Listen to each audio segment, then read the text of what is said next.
Welcome back to my channel science दिल वाले। पिछले वीडियो में मैंने आप लोगों को पढ़ाया था सोविंग ऑफ सीड्स के बारे में। इस वीडियो में आज हम लोग पढ़ेंगे मैन्योर एंड फर्टिलाइजर्स के बारे में। तो चलिए मैन्योर और फर्टिलाइजर्स जानते हैं क्या है। जैसे हमने पिछले वीडियो में देखा कि कैसे होती है सीड्स की सोविंग, और इस लेसन में आप लोग देखिए कि manure and fertiliser.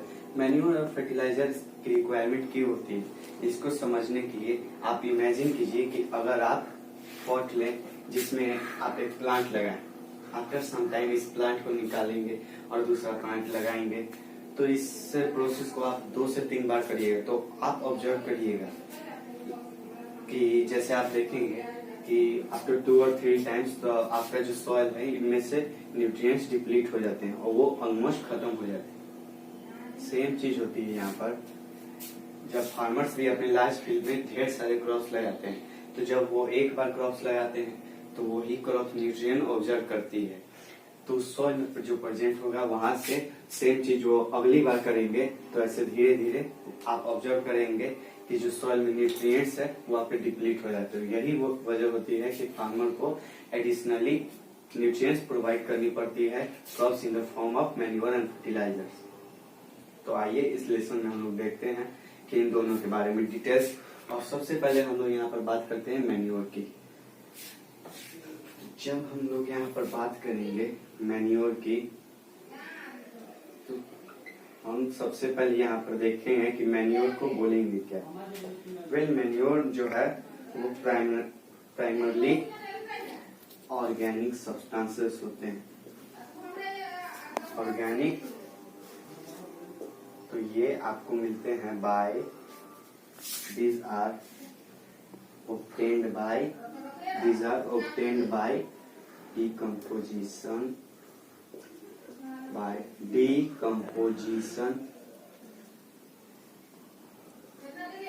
the decomposition of dead and decaying organic matter से। यानी कि हम लोग बात करेंगे ऑर्गेनिक मैटर से, जैसे कि हम लोग बात करेंगे कि प्लांट्स एंड एनिमल्स।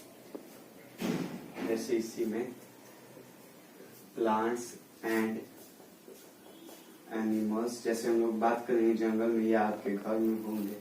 जैसे आप अपने घर में वेजिटेबल या बीज हैं तो इन्हीं को आप लोग कलेक्ट करिए और इन्हें एक गड्ढा खोद के डिग करके सॉइल में डाल दें। तो इनको कवर करके कुछ दिनों बाद आप ऑब्जर्व करेंगे कि उनमें से कोई फाउल्स होते हैं।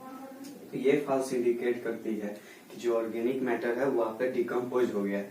इस डिकम्पोजिशन के प्रोसेस में मदद करेंगे बैक्टीरिया और फंजाई।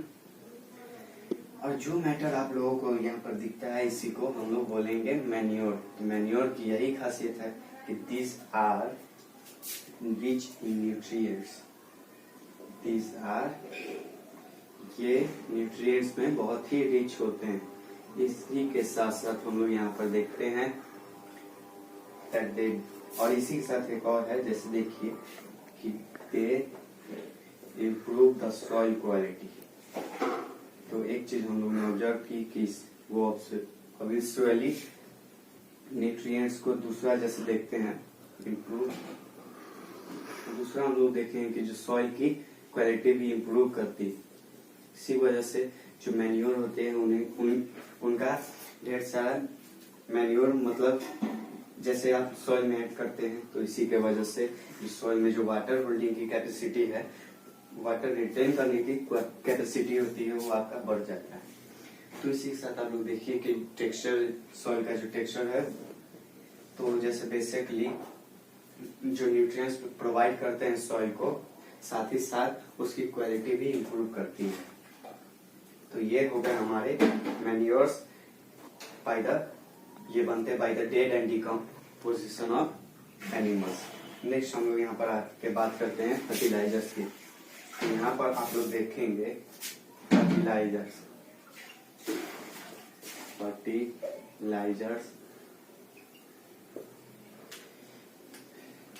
हम लोग तो इसको बात करेंगे इनऑर्गेनिक मैटर या आर्टिफिशियली प्रोड्यूस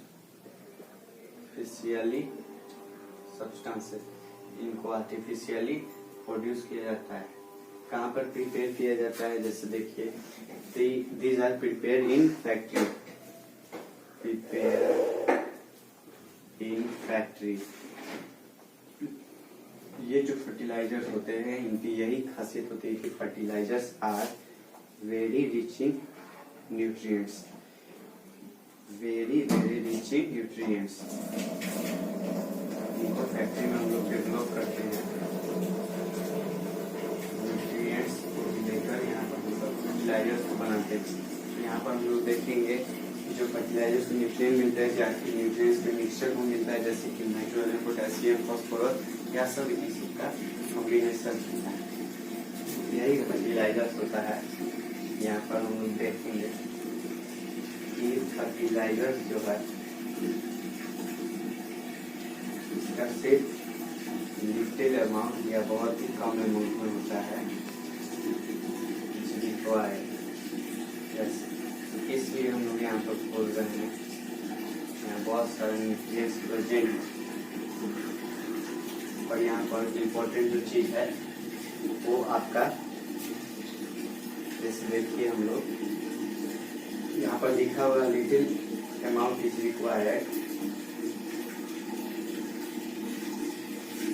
जैसे अगर मॉडरेट अमाउंट में जो यूज नहीं किए जाए तो इसके बहुत सारे डिसएडवांटेज भी हो सकते हैं।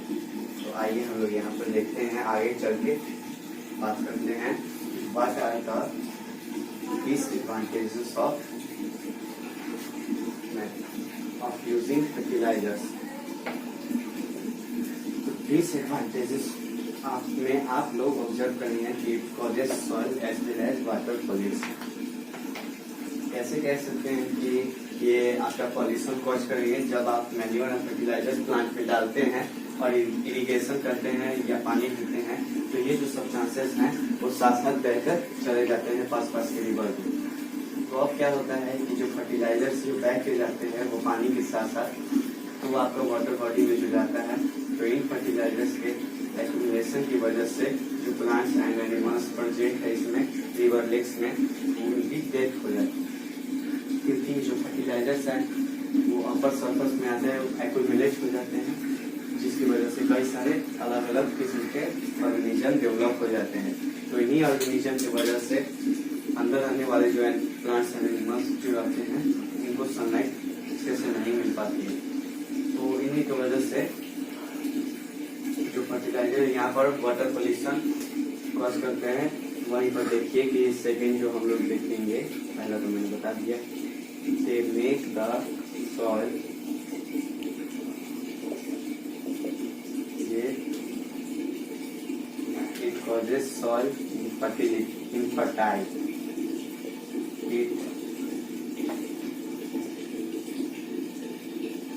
अलग अलग केमिकल की वजह से सॉइल का नेचर बदलते रहता है। कॉजेज सॉइल फर्टिलिटी, यही पढ़ रहे हैं, तो जो सॉइल है इनफर्टाइल हो सकती है इसी की वजह से। तो ठीक है, हम लोग जो फर्टिलाइजर देखते हैं कि they can inter fruits and vegetable, they can inter fruits and vegetables.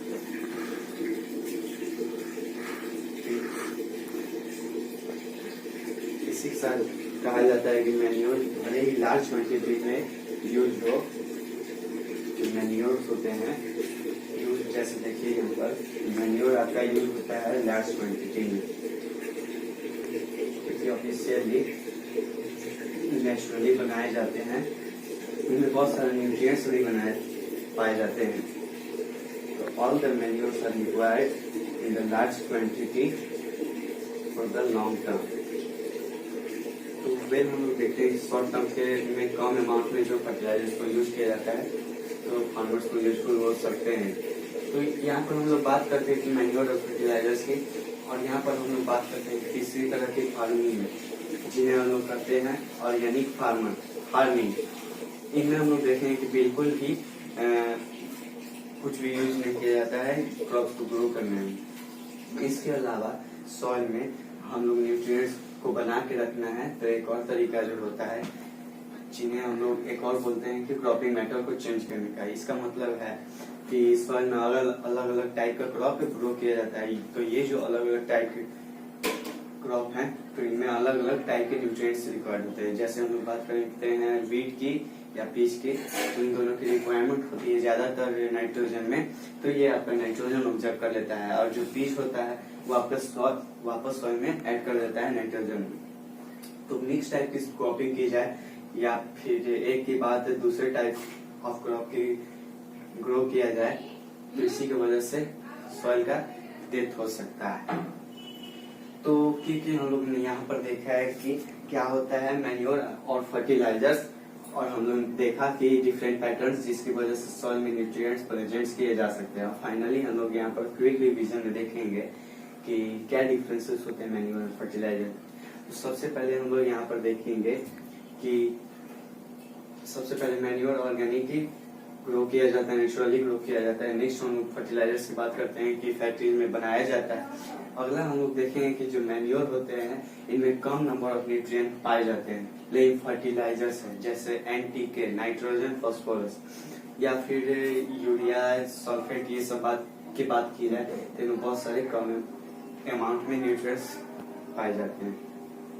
जैसे फर्टिलाइजर्स लार्ज क्वांटिटी में यूज किया जाता है, नहीं मैन्योर किया जाता है यूज, तो मैन्योर आपका प्रोवाइड करता है जिसकी वजह से आपका बेस्ट टेक्सचर होता है, जिनमें फर्टिलाइजर से जैसे पाया नहीं जाता है। तो इस लेसन में हम लोग ने देखा कि मैन्योर और फर्टिलाइजर्स क्या है और प्राइमरी डिफरेंसेस क्या क्या है।